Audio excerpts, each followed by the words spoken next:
నమస్తే అండి అందరికీ. మన వీడియో నచ్చితే మాత్రం ఒక లైక్ అయితే కొట్టండి. ఇంకా ఎవరైనా సబ్స్క్రైబ్ చేసుకునే వాళ్ళు ఎవరంటే కంపల్సరీ సబ్స్క్రైబ్ చేసుకోండి.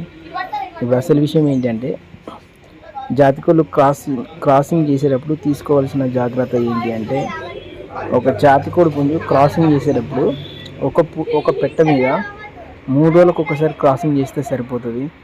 ఒక పెట్ట మీద రోజుకు 10 సార్లు క్రాసింగ్ చేస్తే ప్రయోజనం ఏముండదు.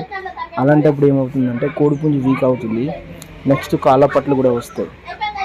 కాబట్టి 2 డేస్కి ఒకసారి 3 డేస్కి ఒకసారి మాత్రమే ఒక పెట్ట పైన పార్పిస్తే కోడిపుంజు హెల్తీగా, ఆరోగ్యంగా, ఫిట్నెస్గా ఉంటుంది. కాబట్టి ప్రతి ఒక్కరు కూడా ఏంటి అంటే 2 రోజులకు ఒకసారి, 3 రోజులకు ఒకసారి మాత్రమే క్రాసింగ్ చేయించండి.